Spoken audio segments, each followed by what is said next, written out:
Assalamualaikum warahmatullahi wabarakatuh. Kami dari kelompok 6 kewirausahaan dengan produk Illustration Frame Art. Yang pertama-tama, perkenalkan, nama saya Putri Dita Gali Pramesti dengan NIM 218000015. Saya Salsa Sabina dengan NIM 218000105. Saya Nila Utami Tias Putri dengan NIM 218000117. Saya Rifansa Ganis dengan NIM 218000159. Berikut adalah pemaparan dari produk kami.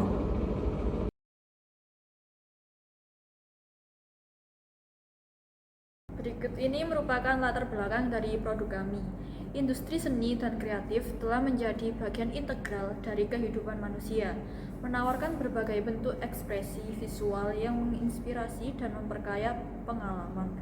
Di dalamnya, seni lukis dan karikatur menjadi salah satu bentuk seni yang memiliki daya tarik unik. Dalam era modern ini, salah satu tren yang menonjol adalah penggabungan seni lukis dan karikatur dalam bingkai yang dirancang secara estetis. Hal ini memberikan pengalaman visual yang memukau dan penuh makna bagi pelanggan. Bunga dalam berbagai bentuknya telah menjadi elemen penting dalam seni dekoratif. Penggunaannya dalam kerajinan tangan dan seni visual memberikan dimensi baru dan keunikan pada karya seni. Bunga artifisial, kering, kawat bulu, hingga bunga asli memberikan beragam pilihan untuk menyesuaikan karya seni dengan preferensi dan selera pelanggan. Menggabungkan elemen-elemen ini dalam suatu karya seni menghasilkan hasil akhir yang memikat dan berharga. Proses kreatif ini melibatkan penggabungan keahlian seni lukis, kepiawaian dalam penghasilan karikatur yang menarik, dan keahlian dalam merangkai bunga untuk menciptakan bingkai yang mempesona. Selanjutnya ada visi dan misi. Visi membawa keindahan dalam setiap karya seni, menggabungkan seni lukis dan karikatur dalam bingkai yang cantik dengan sentuhan bunga sebagai ekspresi unik dari kreativitas individu.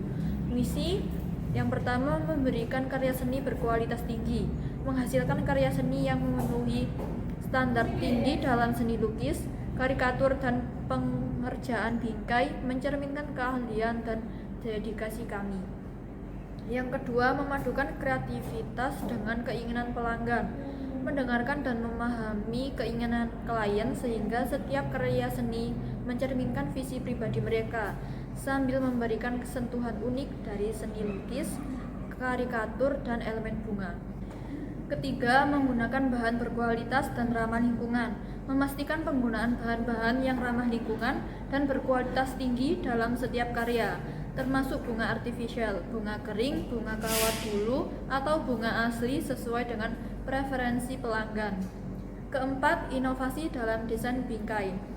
Terus melakukan eksplorasi dan inovasi dalam desain bingkai untuk memastikan bahwa setiap karya seni tidak hanya memukau dari segi isi, tetapi juga dalam tata letak dan presentasi keseluruhan.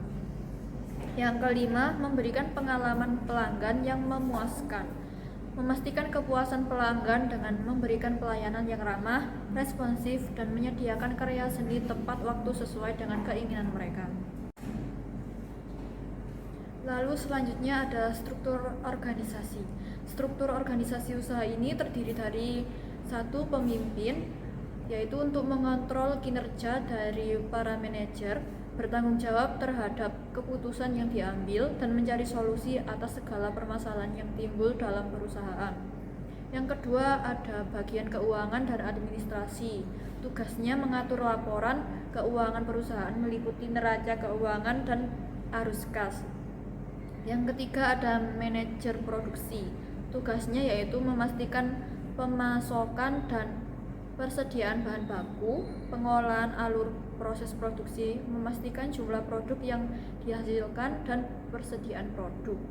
Yang keempat, ada manajer pemasaran. Tugasnya merencanakan dan melakukan kegiatan promosi produk, menganalisis target market. Selanjutnya, konsep produk. Membuka usaha di bidang hiasan. Usaha ini menjual sebuah bingkai bunga yang disusun secara kreatif dan unik sesuai permintaan konsumen yang bernama flow frame. dijual untuk umum dan berbagai kalangan. Produk ini kita sebut dengan illustration frame art, yang dimana dalam produk ini menggabungkan seni lukis dan karikatur dalam bingkai yang cantik dengan sentuhan bunga. Untuk pemasaran, segmen yang dibidik adalah dari segi demografis, yaitu dari usia 12-30 tahun, berjenis kelamin perempuan dan laki-laki. Dari segi psikografis, memiliki tingkat pendapatan menengah atas dengan gaya hidup modern. Dari segi perilaku, yaitu konsumen yang memiliki gaya hidup modern, menyukai seni, dan mengoleksi foto-foto untuk disimpan menjadi kenangan. Selanjutnya, strategi promosi. Kami menggunakan media promosi dalam memasarkan dan memperkenalkan produk kami kepada masyarakat. Media promosi tersebut adalah melalui internet, seperti Instagram, Facebook, atau website, dan melalui leaflet. Tentunya juga kita menggunakan media langsung melalui promosi secara langsung kepada para konsumen, dari yang paling dekat misalnya teman, sahabat, dan lain-lain. Hal ini digunakan untuk memperkenalkan secara langsung mengenai gambaran penjualan produk kami, sehingga dalam media dapat efektif dan meminimalkan biaya pemasangan leaflet. Selanjutnya, analisis SWOT. Untuk strength, yang pertama desain menarik, kualitas material yang tinggi, ukuran yang bervariasi, mudah digunakan, tahan lama, bisa digunakan secara vertikal dan horizontal, bahan ramah lingkungan, harga terjangkau, tersedia dalam berbagai warna, dan dapat ditempel di dinding. Selanjutnya untuk weakness, rentan terhadap keresan. Yang kedua, bahan yang mudah pecah, tidak cocok untuk foto dengan ukuran besar, warna yang terbatas, pemasangan yang membutuhkan keahlian, tidak tersedia aksesoris tambahan, harga yang relatif mahal untuk beberapa varian, ketergantungan pada subsial bahan, tidak cocok untuk lingkungan ekstrim, dan tidak tahan terhadap bahan kimia.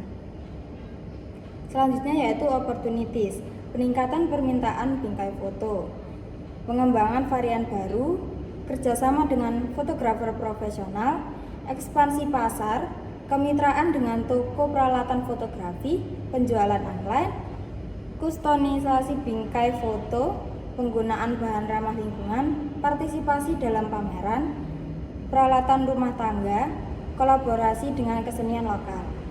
Yang terakhir ada trade, persaingan yang ketat, perkembangan teknologi, harga bahan yang tidak stabil, pemalsuan produk, perubahan kebijakan pemerintah, perubahan gaya hidup konsumen, krisis ekonomi, ketergantungan pada subsial material, perubahan preferensi konsumen, dan masalah lingkungan.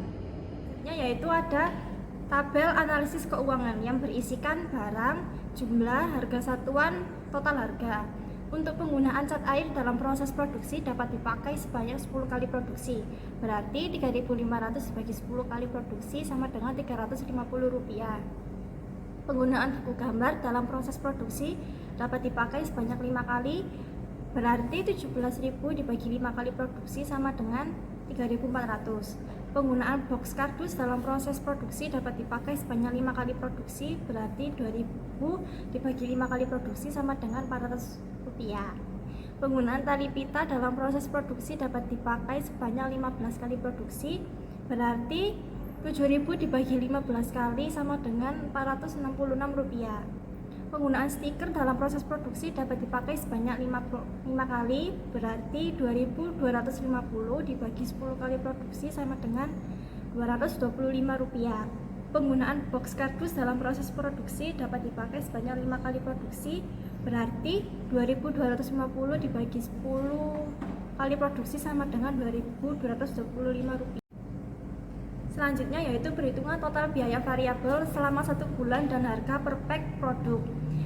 Perhitungan biaya dalam biaya variabel di bawah ini terdiri dari perhitungan per hari yang bertujuan untuk mengetahui biaya yang dikeluarkan dan hasil yang diperoleh dari produk tersebut. Selain itu, perhitungan selama 1 bulan bertujuan untuk mengetahui total biaya yang dikeluarkan selama produksi flow frame ini. Hal tersebut dapat dilihat dalam perhitungan di bawah ini, yaitu biaya variabel dalam 1 kali produksi dengan total 79.566. Kemudian biaya variabel selama 1 bulan selama 10 kali. Total biaya variabel selama 1 kali dikali 10 kali produksi dengan total Rp795.660. Perhitungan harga pokok penjualan per pack flow frame dalam 1 bulan produksi, yaitu total biaya variabel ditambah total biaya tetap ditambah total biaya operasional dibagi jumlah total flow frame yang dihasilkan sejumlah Rp41.844. Selanjutnya, rencana estimasi target dan peningkatan penjualan. Target penjualan bulan pertama 20 buah, peningkatan penjualan sebesar 5% dalam jangka waktu 1 tahun. Peningkatan penjualan 5% ini akan berlangsung selama 1 tahun usaha ini beroperasi. Berikut adalah tabel presentase peningkatan target penjualan. Kemudian D. Rencana estimasi investasi fasilitas fisik atau biaya tetap dengan tabel peralatan, jumlah, harga satuan, total harga, masa manfaat, depresiasi per bulan. Ini adalah analisis keuangan. Yang pertama ada proyeksi biaya tetap. Biaya tetap dengan item biaya, yaitu biaya penyusutan dengan total item Rp1.233. Lalu ada proyeksi biaya operasional dengan peralatan. Yang pertama biaya alat tulis komputer dengan total harga Rp10.000, leaflet dengan harga satuan Rp5.000, total harga Rp5.000. Lalu ada paket internet dengan harga satuan Rp25.000, total harga Rp25.000, dengan total semua biaya operasional yaitu Rp40.000. Selanjutnya ada perhitungan break even point produksi produk. Yang pertama ada item biaya variabel dengan total harga Rp795.660, biaya tetap Rp1.233, lalu ada biaya operasional dengan Rp40.000, totalnya Rp836.893.000.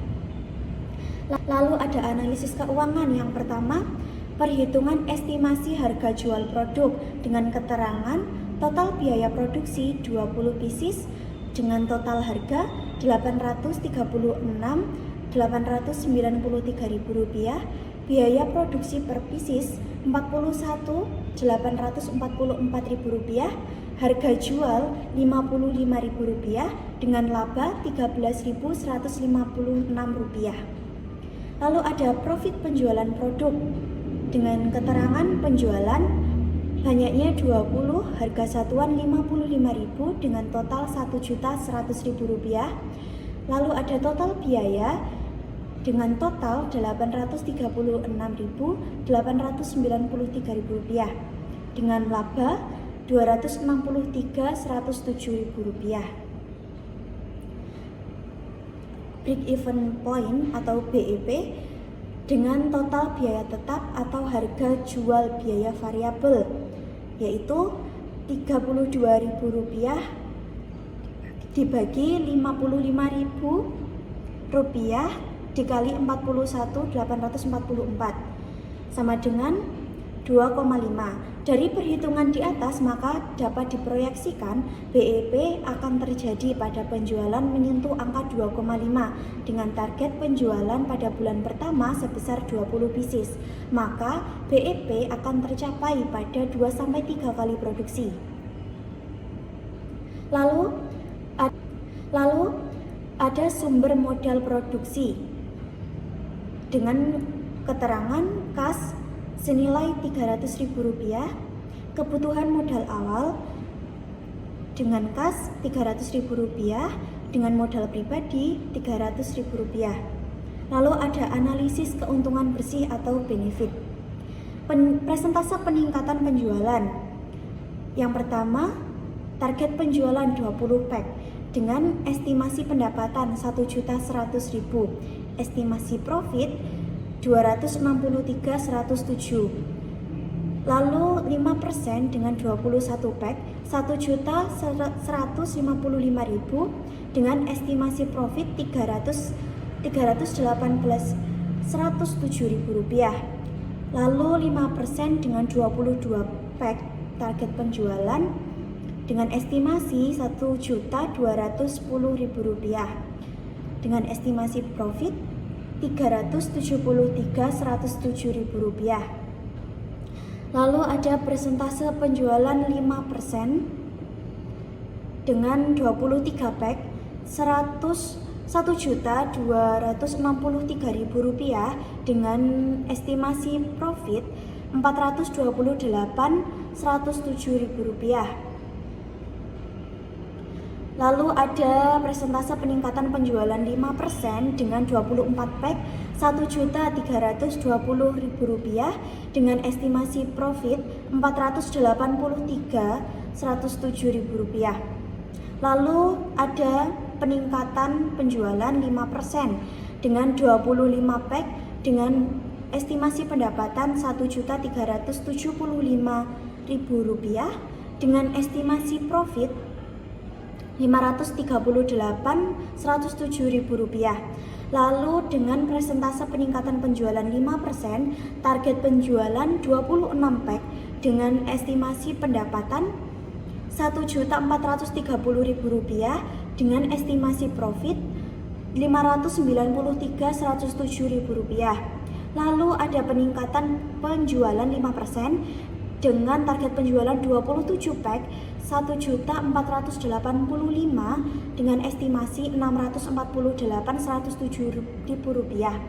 Lalu ada persentase penjualan 5% dengan target penjualan 28 pack, estimasi pendapatan Rp1.540.000 dengan estimasi Rp703.107.000.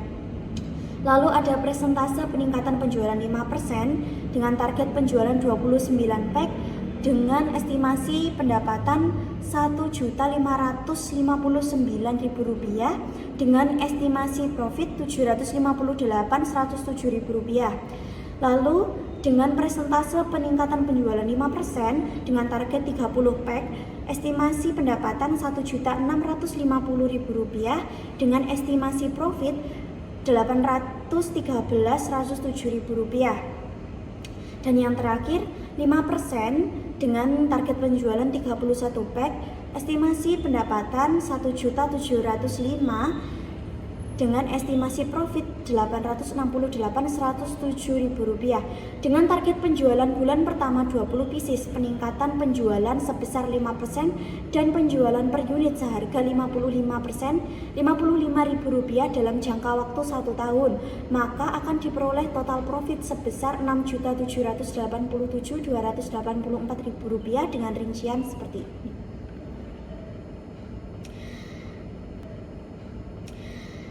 Dan yang terakhir yaitu kesimpulan. Berdasarkan pembahasan yang telah disampaikan, dapat diambil kesimpulan Flow Frame merupakan suatu bisnis yang menggunakan illustration frame art yang dimana dalam produk ini menggabungkan seni lukis dan karikatur dalam bingkai yang cantik dengan sentuhan bunga.